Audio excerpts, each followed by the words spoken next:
Contract marriage a signature of love भाग 39. मागील भागात थोडा वेळ बोलून समीर सुरेखा आणि हर्षवर्धन सोबत निघून गेला. त्याला अजूनही तिच्यासोबत थांबायचं होतं. तिला बोलायचं होतं, पण पार्टीला काही बिझनेस पार्टनर आले होते आणि त्यांच्याबरोबर समीरची ओळख करून द्यायची होती, म्हणून ते दोघे त्याला घेऊन गेले होते. निधीने ईशासोबत 2-3 सेल्फी क्लिक केल्या आणि तिचा निरोप घेऊन तीही त्यांच्या मागे निघून गेली.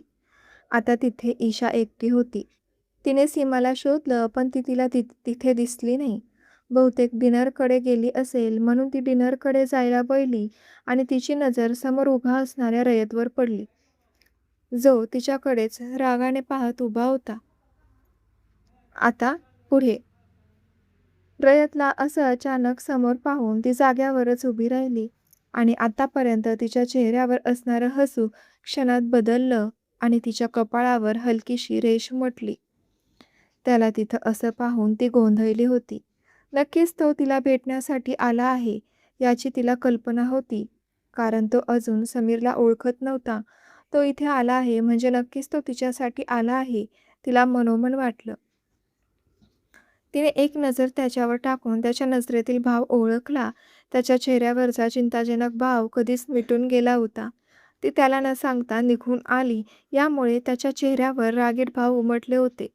पण आता समोर तिला मस्त तयार झालेल्या लुकमध्ये पाहून तो तिच्या सौंदर्यात आणखी बुडाला होता आणि आता तिच्या गहिऱ्या डोळ्यात पाहून तो पुन्हा तिच्याकडे अट्रॅक्ट होत होता.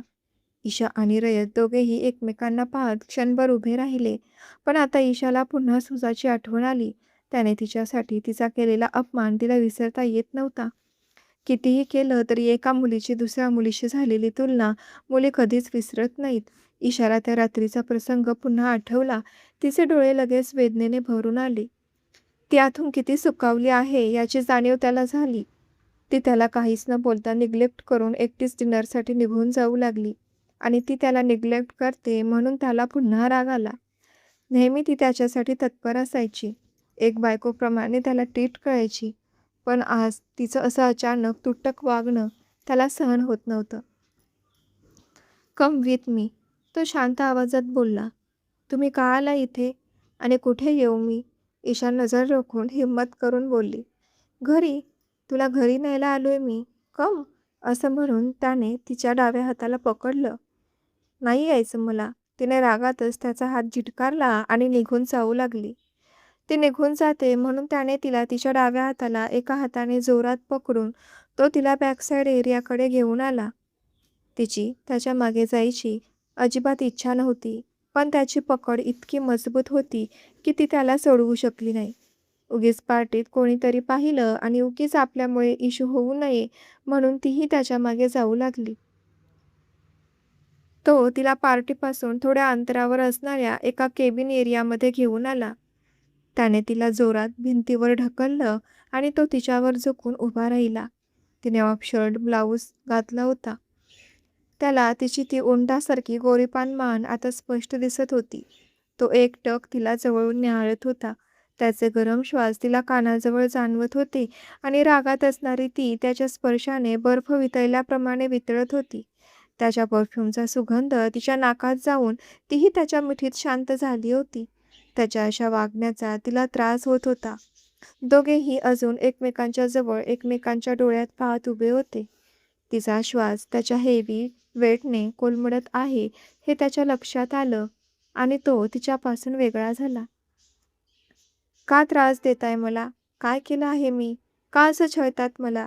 तिला अंगावरचं वेट थोडंसं हलकं झालेलं जाणवलं, तसं तिने त्याला जोरात स्वतःपासून दूर लुटलं. तिचा रडवेला आवाज ऐकून त्याने तिला वर नजर करून पाहिलं. तिच्या डोळ्यात पाणी दाटून आलं होतं. ते पाहून त्यालाही मनात वाईट वाटलं. त्या दिवशी आपण जरा जास्तच बोललो. मनात विचार आला, पण आता समोर ईशा उभी होती आणि ती त्याच्यासोबत घरी यायला नकार देत होती. What you sed? काय म्हणालीस? मी त्रास देतो? मग नाहीतर काय? ईशा चिडून बोलत होती. एकतर तू इथे मला कसलाही निरोप न देता आली आहेस, त्यात रोज रोजला आपण सोबत यायला नकार दिलास. किती ठिकाणी शोधलं मी तुला. शेवटी इथे आलो तुला घरी घेऊन जाण्यासाठी आणि तू बोलतोस की मी तुला त्रास देतोय. रयत तिला समजावत म्हणाला. का सांगू मी तुम्हाला? कोण आहे मी तुमची? तुम्हाला तर मॉडेल लागतात फिरण्यासाठी. मग का आलात तुम्ही माझ्या मागे मागे? ईशा आता पॅनिक झाली. नकळत तिच्या डोळ्यातून पाण्याचे काही थेंब गालावरून खाली ओघळले. तिला असं रडताना पाहून त्यालाही भरून आलं, पण त्याने तसं दाखवलं नाही. जर तू माझ्यासोबत आता येणार नाहीस. नाही, तुम्ही जा. मी नाही येणार. तिचा राग अजूनही नाकावर होता. ठीक आहे, आय एम गोईंग. तो तिला पाठमोरा होऊन बोलला तशी ती घाबरली. तिला त्याच्यासोबत जायचं नव्हतं, पण आता पार्टी संपत आली होती आणि रात्र खूप झाल्यामुळे संपूर्ण रस्ता सामसूम झाला असेल. तिला कल्पनेने सर्वांगावर काटा आला आणि सध्या तिला त्याच्यासोबत जाणं सेफ वाटलं. Wait, I am coming, Isha म्हणाली. Good girl. दोघेही घरी जायला निघाले. गाडीत कोणीच कोणाशी बोलत नव्हतं. बरीच रात्र झाली होती. ईशाला रयतकडे पाहायचं नव्हतं. तिला अंधारामुळे गाडीच्या विंडोमधून बाहेरचं काहीच दिसत नव्हतं. तरीही ती तशीच बाहेर पाहत होती. रयतने तिच्याकडे हळूच तिरकस नजरेने पाहिलं. तिचे गाल अजूनही टम्म फुगले होते. यावरून तिचा राग अजूनही गेला नाही. त्याच्या लक्षात आलं. तोही मग शांतच राहिला. गाडी सोसायटीमध्ये आली.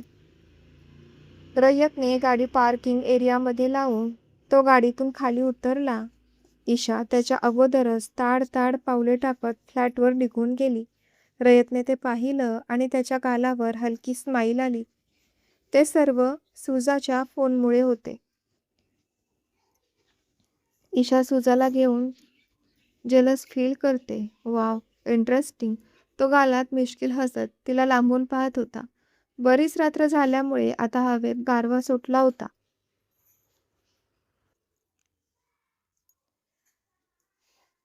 त्यामुळे तिचे दात वाजू लागले होते. तोही वेगात तिच्या मागोमाग फ्लॅटवर आला.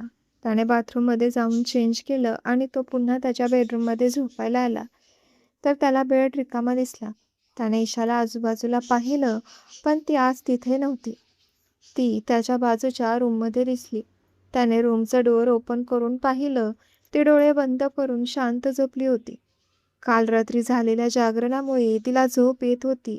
शिवाय आज तो आपल्यासाठी शोधत आला म्हणजे अजूनही तो आपली केअर करतो या गोष्टीचं समाधान अजूनही तिच्या मनाला होतंच. आणि म्हणून आज तिचा डोळा लवकर लागला होता. सुजा, प्लीज, अजूनही वेळ आहे. प्लीज, तू अजूनही ऑस्ट्रेलियाला जाऊ शकतेस. तुझं करिअर ग्रो करू शकतेस. तू त्या रयतचा विचार डोक्यातून काढून टाक. सुजाची आजी ज्वाला सुजाला समजावत होती. रयतच्या नावाने सुजा आणखीनच चढेला पेटली. तिने तिच्या समोर असलेला आणखी एक पेक पिऊन टाकला. त्या रयत देशमुखला तर मी नक्कीच धडा शिकवणार. खूप माज आहे ना त्याला स्वतःवर, स्वतःच्या प्रॉपर्टीवर.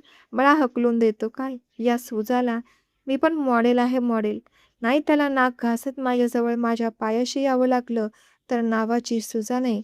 सुजाने रागात टेबलवर पाय ठेवून टेबल जोरात ढकलला. तसा टेबल फरफटत भिंतीला जाऊन टेकला आणि त्यावरील सगळ्या बिअरच्या बॉटल्स खाली पडून पूर्ण खोलीत काच पसरली. सुजाचे डोळे लाल झाले होते. गळ्याच्या शिरा ताठ झाल्या होत्या. ज्वाला तर सगळं पाहून खूप घाबरली होती. सुजाला तिने लहानपणापासून मोठं केलं होतं. ती तिच्या हट्टासाठी कुठल्याही थराला जाऊ शकते हे तिला माहीत होतं. तर मग मैत्रिणींनो, कसा घेईल सुजा तिच्या अपमानाचा बदला? कमेंट करून नक्की कळवा. पुढचा भाग पाहण्यासाठी मला फॉलो करायला